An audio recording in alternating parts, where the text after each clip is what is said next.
tratamento para ela, vocês estão vendo pessoas mais humildes e dando outro tratamento. Então não é assim que deve funcionar. A partir agora do versículo 14 ao versículo 26, ele vai começar a tratar agora da questão da fé sem obras. Ele vai fazer um comparativo entre uma fé viva e uma fé morta. Ele vai fazer uma comparação entre a fé que salva e a fé que não salva. Ele vai dar uma comparação entre aquela pessoa que diz ter fé, mas em contrapartida, se essa pessoa não demonstra aquilo que ela diz de maneira prática, ele vai falar assim, olha, isso não adianta. E isso você está se contradizendo, isso não adianta de nada para você. Então, sobre o título da mensagem que eu dei aqui para hoje, seria as boas obras como a evidência de uma fé salvífica. Então, as boas obras como a evidência de uma fé salvífica. E a ideia central que eu quero tratar com os irmãos aqui nessa noite, nessa passagem, é de que a fé infrutífera não produz salvação. Então, uma fé que não produz frutos, ela não produz também a salvação, porque uma coisa vai depender da outra. Então, a gente vai ver, em primeiro lugar, sobre essa questão, sobre a questão da fé infrutífera não produzir a salvação, e eu quero falar sobre 3 problemas que podem serem causados por uma fé sem obras. Em primeiro lugar, do versículo 14 a 17, quero falar para vocês que um problema de uma fé sem frutos é uma fé que é sem proveito. Tiago ele vai tratar muito sobre a questão da ortopraxia.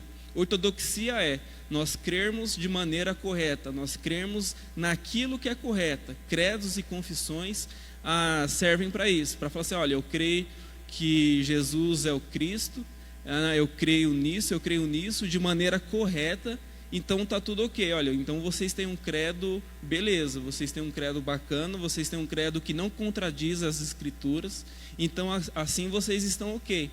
Mas e na ortopraxia? E na questão prática? Aquilo que vocês dizem, o documento de fé de vocês, ele está produzindo um resultado prático na vida de vocês? Naquilo que vocês vivenciam dia a dia, isso está dando resultado? Então é isso que Tiago vai tratar aqui. Versículo 14, ele começa dizendo aqui, na minha tradução, que é a NVI que eu uso, ele fala assim, olha, ele já começa com um questionamento sobre a questão da fé sem obras. Então isso é muito interessante, é a partir disso que ele vai trazer o restante dos argumentos dele. Versículo 14, ele diz o seguinte: de que adianta, meus irmãos, alguém dizer que tem fé se não tem obras? Acaso a fé pode salvá-lo? Então aqui ele já começa questionando sobre um tipo de fé. Ele está falando assim, olha, uma fé que não produz frutos, uma fé sem obras, ela tem proveito algum? Ela adianta alguma coisa? Então o que ele está querendo dizer com isso? Olha, você fez uma profissão verbal da sua fé, mas isso por si só adianta alguma coisa? Isso por si só transforma a sua vida e a vida daqueles que estão ao seu redor? Então, porque a gente sabe a questão de que você professar verbalmente alguma coisa e a ação são duas coisas distintas. Então você imagina um casal que um declara o amor pelo outro, mas se esse amor não é demonstrado através de ações, o que vai adiantar essa profissão de fé entre esse casal? Não vai adiantar nada. Se isso não é demonstrado de maneira prática, essa questão que ele falou cai por terra, porque isso não se sustenta. Então, quando ele diz ali, olha, de que adianta, meus irmãos, alguém dizer que tem fé? Aqui ele está tratando, veja bem, de uma pessoa que não necessariamente de uma pessoa que tenha fé. Porque ele fala assim, olha, do que adianta alguém dizer que tem fé? Ele não está falando, olha, do que adianta alguém realmente ter fé? Ele está falando de alguém que diz ter fé, e não de alguém que necessariamente tem essa fé. Então, aparentemente, ele procura tratar de uma pessoa que talvez ela não tenha fé, porque ela está dizendo, ele não está afirmando. De uma pessoa que 100% de maneira concreta tenha fé. Ele está falando, uma pessoa que diz ter fé. E quando ele continua dizendo sobre isso, veja que ele trata dessa ideia de uma pessoa que diz ter fé. Ele vai já começar a tratar aqui sobre a questão de uma fé salvadora. Ele vai falar, quando ele diz isso, ele fala assim, olha, a fé não é um mero exercício intelectual. Ele vai assim, olha, vocês creem, né? Imagina só ele trazendo isso para os dias atuais. Olha, então eu chego nessa igreja, olha, eu sei que vocês têm aí no documento de vocês a Confissão Batista de 1689, ou a Confissão de Fé de Westminster, ou qualquer outro tipo de fé. Ele fala assim, olha, bacana, isso é algo legal, mas o que isso está gerando na vida da igreja? O que isso está gerando na vida daquela comunidade, na vida daqueles irmãos? No que isso está resultando? Ele vai querer dizer isso. Então, há um comentário, ele diz o seguinte, olha, assim como a compaixão professada sem ações é falsa, o tipo de fé que carece de obras é uma mera profissão vazia e não genuína de uma fé que salva. Porque ele vai continuar dizendo o seguinte, olha, versículo 15.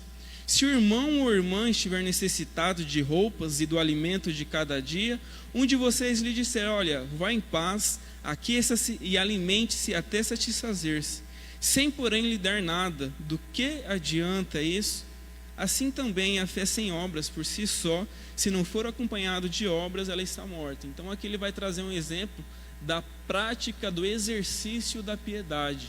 Ele está falando assim, olha, você encontra uma pessoa necessitada, uma pessoa que não tem o que comer nem o que se vestir, que isso, conforme a Bíblia nos diz, é a necessidade básica de todo ser humano, né? Então, Paulo em outro lugar fala, tendo o que comer, o que vestir, estejam satisfeitos com isso. Então ele está falando aqui das necessidades básicas. Então ele fala, olha, você encontra uma pessoa com essas necessidades. Então você fala assim, olha, muito bem, né? Olha que pena daquela pessoa, está necessitada, tadinho.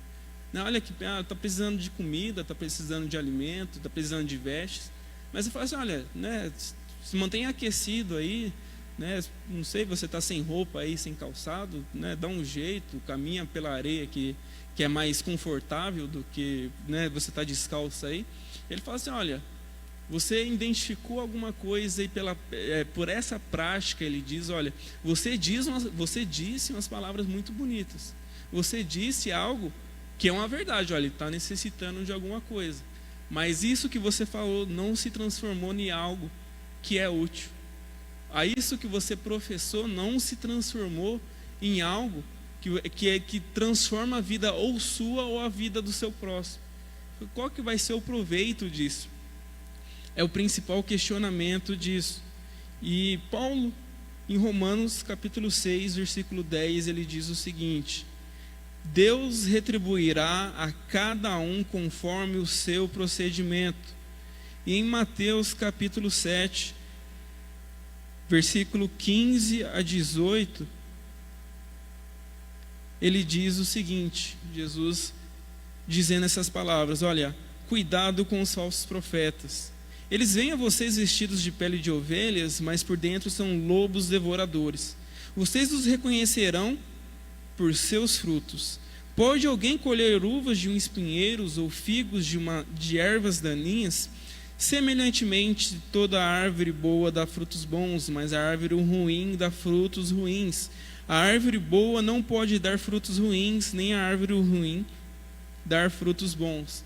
Então aqui Jesus dando uma advertência, uma exortação para aquelas pessoas sobre a questão dos falsos profetas. Ele fala assim, olha, muitas pessoas vão vir com vocês com aparentar aquilo que realmente elas não são. Mas ele vai falar assim, olha, vocês as reconhecerão através do quê? Dos seus bons frutos. Vocês conseguirão discernir se uma pessoa é ou não é aquilo que ela diz ser através dos seus frutos. Em 1 Pedro, não, desculpe, isso fica um pouco mais adiante. Então, algo que a gente deve sempre pensar sobre a questão de uma fé, que novamente trazendo a questão do primeiro ponto, que uma fé sem obras, um dos problemas que ela pode causar é ser uma fé sem proveito, é ser uma fé que ela é vazia, ela não tem consistência, ela não é algo completo, por assim dizer, assim como o exemplo trago aqui por Tiago. E qual que seria a aplicação sobre isso para a gente? É algo que a gente deve sempre estar avaliando, é a questão da nossa conduta. Diferente de pessoas que avaliam a conduta, se nossa, eu tenho que fazer isso para alcançar a salvação, você já deve pensar de maneira invertida. Olha, eu já sou salvo, então a minha conduta está sendo de acordo com aquilo que eu professei publicamente, a minha fé está dando um resultado prático, porque o que a gente geralmente escuta um exemplo em testemunhos de pessoas. Você olha, antes eu bebia, eu conheci Cristo, hoje eu não bebo mais. Antes eu era uma pessoa violenta, eu conheci Cristo, hoje eu não sou mais isso. Então a gente identifica sempre um padrão, que é a transformação daquela profissão de fé que a pessoa faz, da transformação na conduta da pessoa. Então a gente não deve pensar, olha, eu tenho que fazer isso, porque senão a minha salvação pode estar em jogo.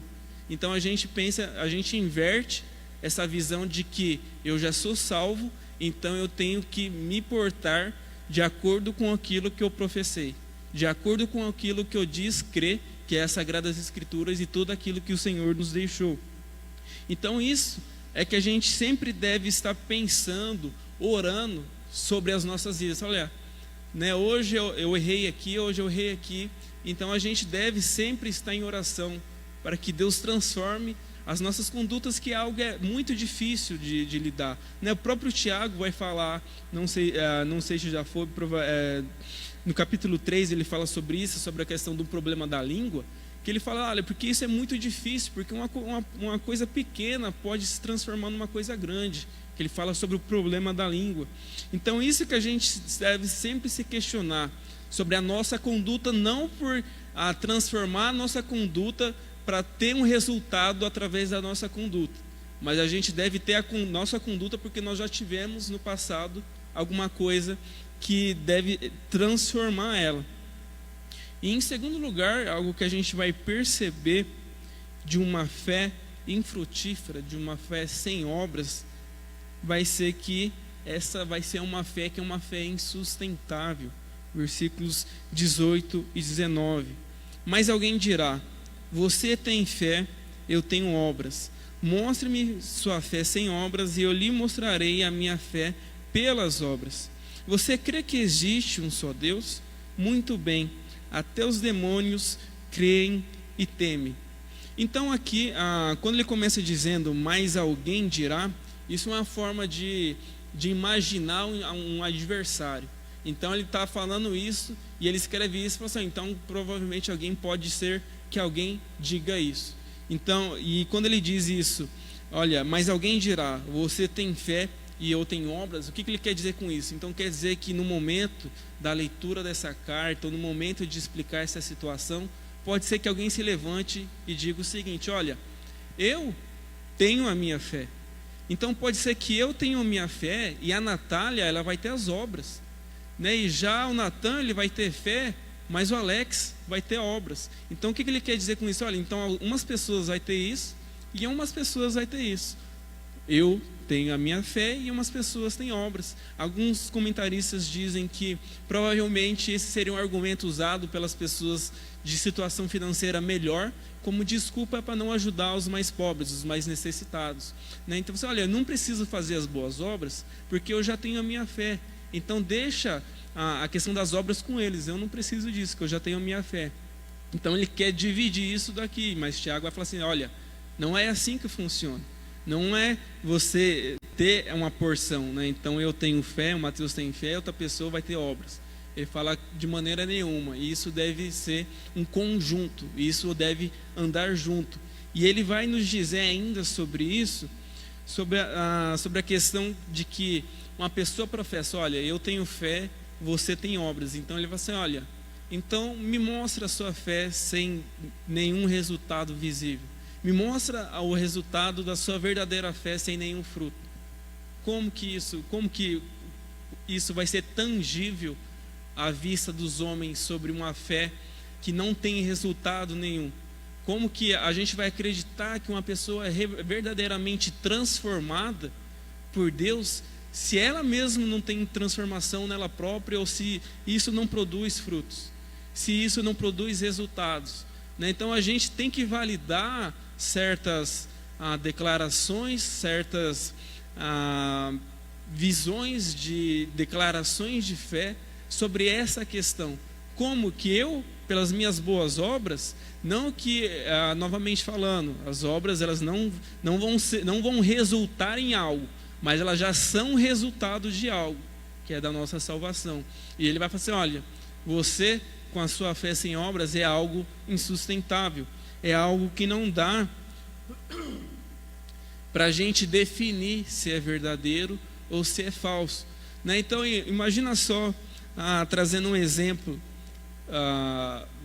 prático sobre o que seria isso. Olha, uma pessoa diz que tem, mas ela fala assim: olha, eu tenho isso e você tem isso. Então, imagina, por exemplo, o jovem rico, quando ele chega e questiona Jesus sobre a questão da salvação. Então, aparentemente, o que a gente encontra nele? Olha, uma pessoa está procurando Jesus, perguntando o que ela precisa fazer para ser salvo. Então, aparentemente, ela tem, né, uma profissão de fé ali bacana, tudo bem. Mas quando Cristo responde a ele: olha, então você é rico, então vende tudo e dá aos pobres. Ele diz: opa, então isso daqui eu acho que não tá bom assim, eu acho que não preciso fazer isso. Então a gente já identifica isso. Fala assim: olha, ele professou alguma coisa, ele foi atrás de Cristo, mas no momento que Cristo indagou ele, falou assim: olha, você cresceu aprendendo a lei, você é versado em toda a lei, né? Muito bacana, aparentemente a sua fé parece ser verdadeira, né? Então, mas vamos só provar aqui rapidinho, né? Então você tem isso, então deixa isso de lado e segue eu. Então ele fala assim: olha, né, abaixou a cabeça, saiu dali triste, porque a ortodoxia dele não foi comparativa com a ortopraxia. A ação que ele teve a partir dali não foi algo que ele poderia sustentar, né? Um comentário de Calvino sobre isso, ele fala o seguinte: mas pode indagar-se que os incrédulos às vezes sobressaem em virtudes ilusórias. Então ele está falando assim: olha, muitas vezes os incrédulos eles vão ter virtudes ilusórias, boas virtudes que são ilusórias, e vivem uma vida honrosa e isenta de todo e qualquer crime. Então ele está dizendo de pessoas que têm atitudes ilusórias, ou pessoas que são isentas de crimes, pessoas que têm uma prática aparentemente ok.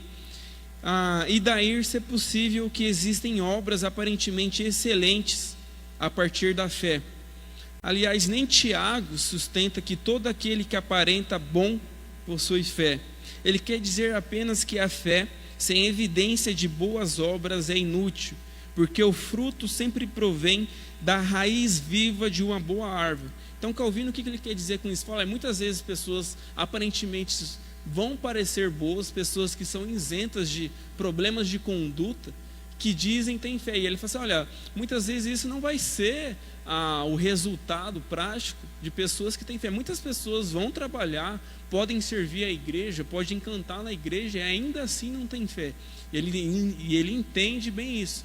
Mas ele fala: olha, mas se uma pessoa realmente tem fé, ela necessariamente precisa ter um resultado visível disso daqui, né? Então, imagina vocês um outro exemplo disso, né? Vai ter um evento aqui na igreja, aí o Maicon fala para mim: Mateus, eu preciso que nós vamos tocar uma música, então eu preciso que você tire o solo de uma música, então você faz um solo de guitarra para essa música. Aí eu chego para o Maicon: beleza, eu tirei, fiz um solo muito bacana, até escrevi aqui a tablatura desse solo para você. Aí chega no ensaio, chega na parte que o Mateus tem que tocar o solo, o Mateus não toca o solo. O que isso vai resultar?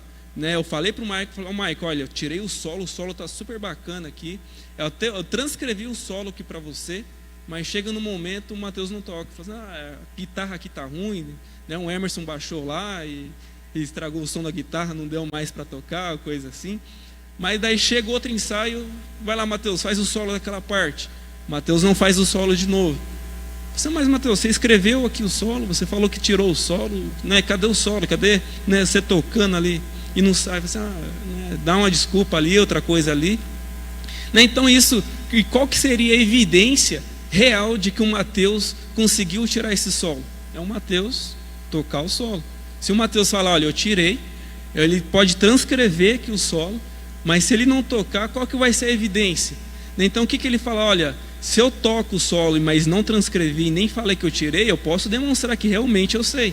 Mas se eu transcrevi, eu falei, né, eu sei lá, mandei um áudio, né, peguei da internet mesmo o solo, mandei um áudio, falei lá que era eu tocando, mas eu não demonstro praticamente que eu toco aquele solo, ninguém vai conseguir acreditar, ninguém vai ter algo concreto para saber que eu realmente sei aquilo que eu sei. Então assim funciona a fé.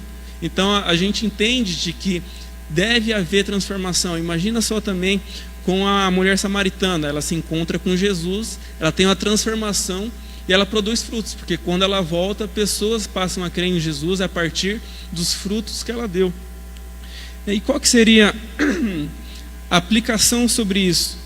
Então que nós devemos sempre ter em mente que a evidência da fé salvífica são as boas obras, e que através delas é que podemos provar que a nossa fé tem fundamento. Porque, novamente falando, a gente pode escrever muito bonito. Eu, Mateus, declaro que acredito em Deus Todo-Poderoso, Criador dos céus e da terra, nisso e naquilo, mas qual que é a evidência disso? Porque escrever, porque eu falar, eu postar uma frase no Facebook, ou um status, ou qualquer coisa, né, é bacana, mas cadê o resultado palpável disso? Cadê o resultado prático, que são as nossas boas obras disso? Em terceiro lugar,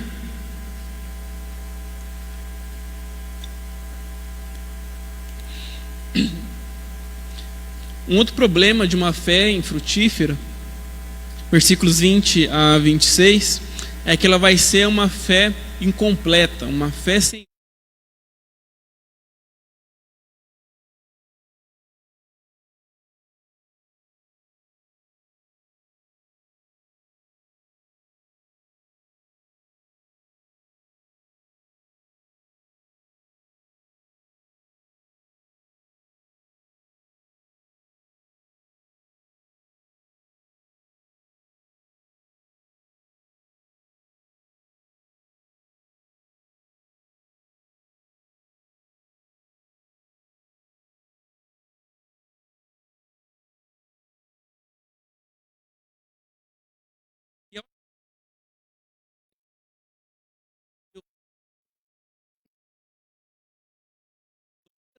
da lei.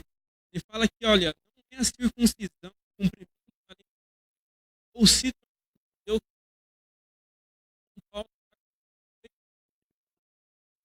olha,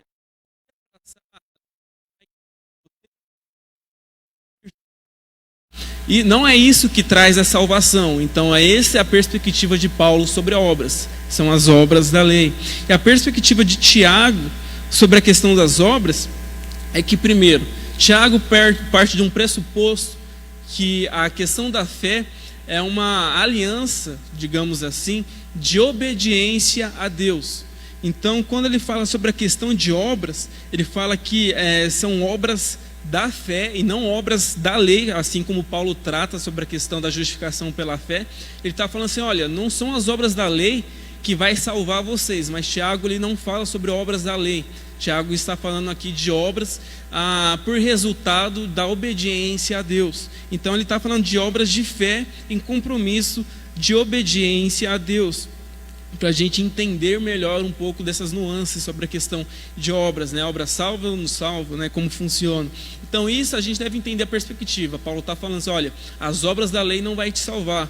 Você se tornar um judeu não é isso que te salva. Você abraçar toda a lei de Moisés, a circuncisão não é isso que salva. Já Tiago está falando assim, olha, o que é a fé? É o compromisso de obediência a Deus. Então isso precisa ter um resultado.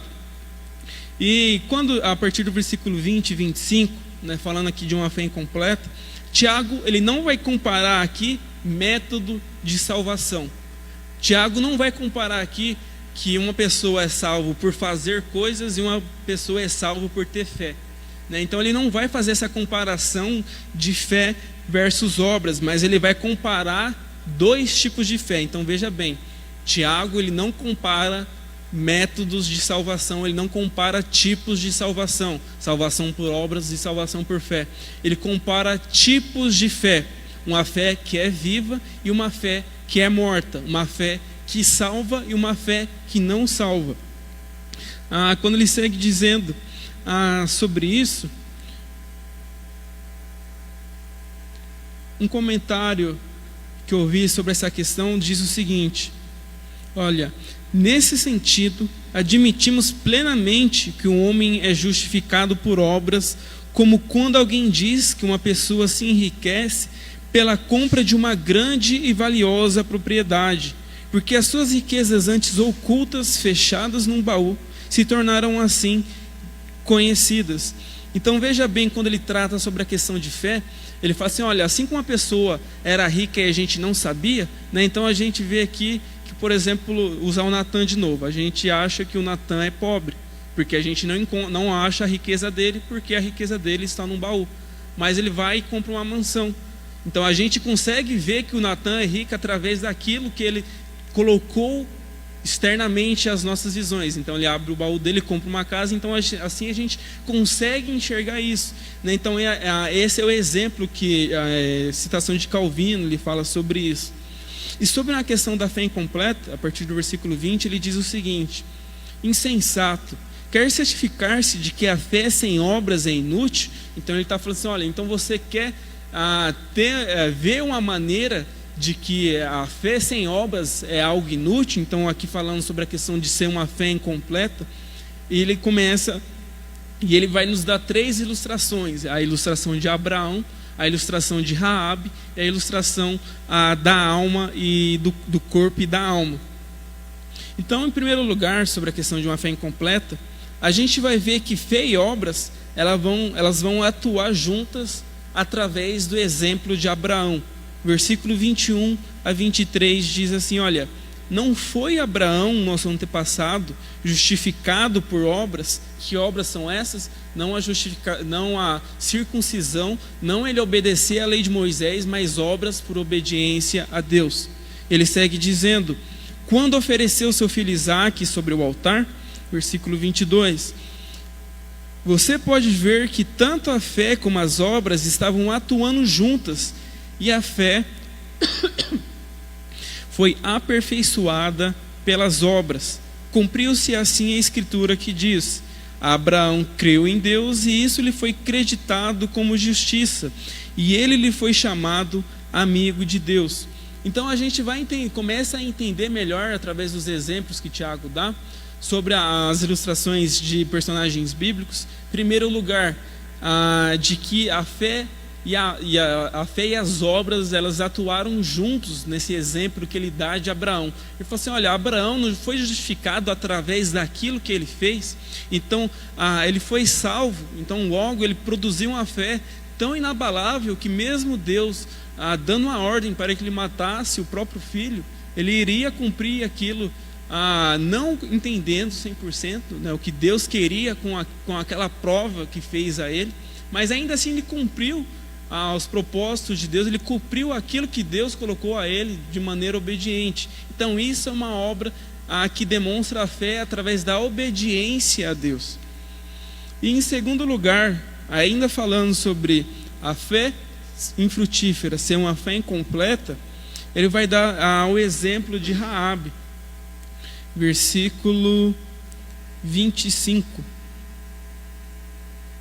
Desculpa, ainda falta o versículo 24. Vejam que uma pessoa é justificada por obras e não apenas pela fé, ainda falando de Abraão, né? Então adiantava a Deus falar, Abraão, eu preciso que você vá lá, leve Isaque ali naquele monte e sacrifique ele.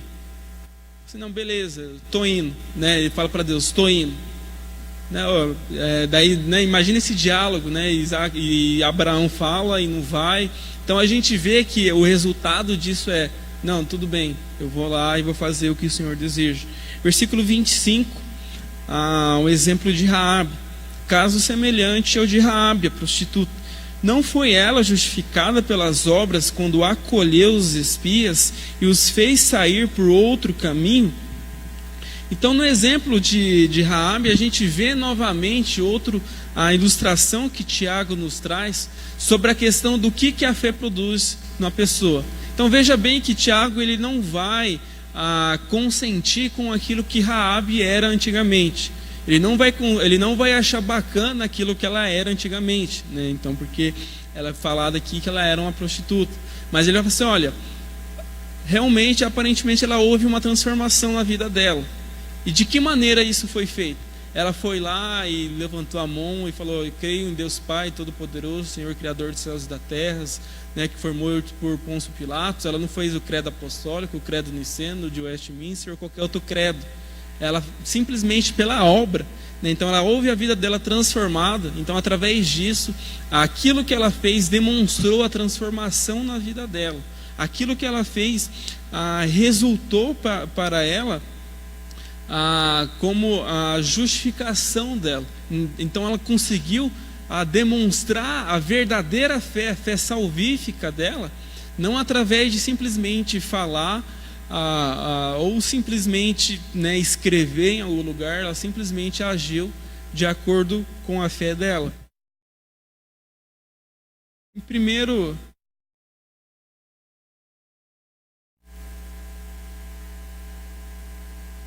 Em 2 Pedro capítulo 1, versículos 5 a 8, diz assim, olha: por isso mesmo, empenhe-se para acrescentar à sua fé a virtude o conhecimento, ao conhecimento o domínio próprio, ao domínio próprio a perseverança a piedade, a piedade a fraternidade o amor. Porque se essas qualidades existirem e estiverem crescendo em sua vida, elas impedirão que vocês, no pleno conhecimento do nosso Senhor Jesus Cristo, sejam inoperantes e improdutivos.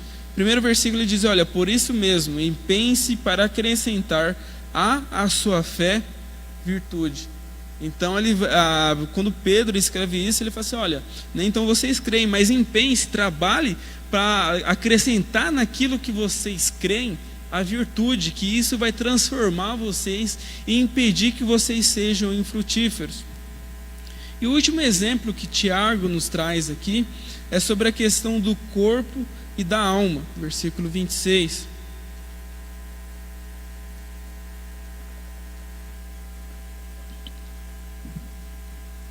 Assim também como o corpo sem espírito está morto, também a fé sem obras está morta.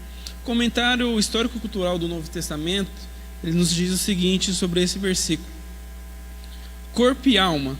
A maioria dos antigos, incluindo os judeus, aceitavam a cooperação necessária entre o corpo e o espírito, né, ou alma. Todos os que acreditavam no espírito ou alma concordavam que quando o espírito parte, a pessoa morre. Então os antigos acreditavam nisso, que um corpo sem espírito, um corpo sem alma, ele é um corpo morto. E assim o Tiago vai usar desse mesmo exemplo, de que um corpo sem espírito é morto. Então o que ele diz? Olha, a sua fé sem obras também vai ser morta. Então a sua fé sem obras, ela não vai dar para sustentar, ela não vai dar para ser provada, ela não vai dar para ser algo visível às outras pessoas. E partindo para a conclusão, uma coisa que a gente deve entender a partir de agora, e seria uma forma de um questionamento, seria qual é a importância das boas obras? Qual a importância das boas obras? Lembre-se, como eu falei anteriormente, muitas pessoas veem as boas obras para ter um resultado. As pessoas veem as boas obras para ter um caminho. As pessoas, imagina só, a gente tem pessoa, a gente tem boas obras e a gente tem salvação. Pessoa, boas obras, salvação. Muitas pessoas enxergam isso como esse caminho, uma pessoa buscando boas obras para ter a salvação. Mas a maneira correta de se pensar é inverter os dois últimos pontos. É que uma pessoa que tem a salvação produz boas obras. Então é isso que a gente deve pensar novamente. Muitas pessoas buscam boas obras para ter salvação. E o correto é de que as pessoas busquem a salvação, busquem as boas obras por já terem a salvação. Então a salvação, ela é resultado de algo, ela não é um caminho para a salvação, ela é o resultado da nossa salvação. Efésios capítulo 2, versículo 10 diz o seguinte: porque somos criação de Deus realizadas em Cristo Jesus, para fazermos boas obras, as quais Deus preparou de antemão para que nós as praticássemos. Então Paulo escrevendo aos Efésios uma carta bastante teológica, uma carta que ele dá ênfase na justificação pela fé, não pelas obras da lei. Ele escreve isso, que somos criação de Deus realizadas em Cristo, pense só que ele fala, olha, Deus já preparou tudo aquilo que nós já havíamos de fazer antes da fundação do mundo, para que nós pudéssemos praticar isso daqui.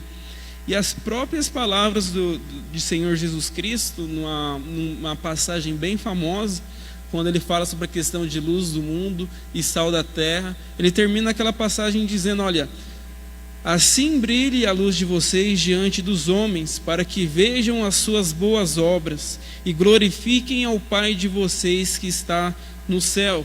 Então, uma das importâncias das boas obras que a gente deve entender, boas obras essas novamente, boas obras como resultado de uma fé obediente a Deus, é glorificar a Deus, é glorificar ao Pai. Então as nossas boas obras glorificam a Deus, não somente através do nosso resultado da nossa salvação. E a ilustração que Tiago nos traz aqui sobre o corpo é muito interessante para a gente parar para pensar sobre a questão do próprio corpo, sobre a questão da própria vida.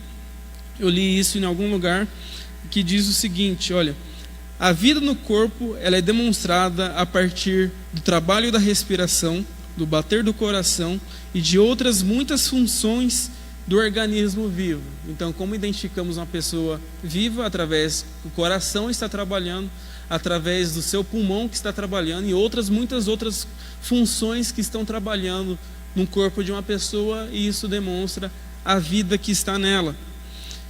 Então seria isso sobre essa passagem, né? Então a questão da ideia central é que uma fé infrutífera, ela não produz salvação e tem alguns problemas, que em primeiro lugar ela vai ser uma fé sem proveito. Então muitas vezes ela vai trazer palavras de conforto, mas não vai confortar. Ela vai trazer palavras bonitas, mas sem resultado prático algum. Em segundo lugar, ela vai ser uma fé que não dá para se sustentar, uma fé que não dá para ser provada, uma fé que não dá para ser demonstrada que é uma fé verdadeira. E em terceiro lugar, ela vai ser uma fé incompleta, porque assim como Tiago diz, fala assim, olha, através do exemplo de Abraão, nós conseguimos identificar fé e obras são duas coisas que trabalham juntas. Amém? Peço aos irmãos estarem se colocando de pé. Chama aqui a Natália para fazer uma oração para a gente finalizar.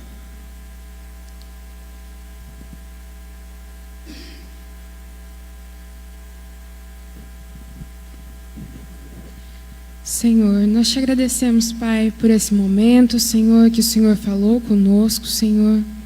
Obrigada, Senhor. Obrigada pela Tua palavra, Senhor, que nos dá direção em tudo, Senhor. Nos ajude, Senhor, a demonstrarmos, Senhor, a nossa fé por meio das nossas obras, Senhor.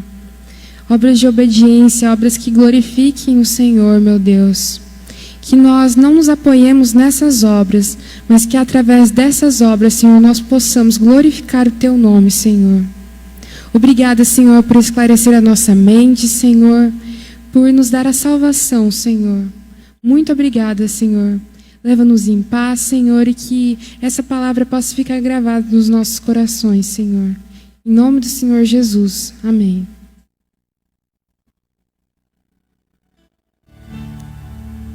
Elegiu, dela um dia fugiu, como emblema de vergonha e dor.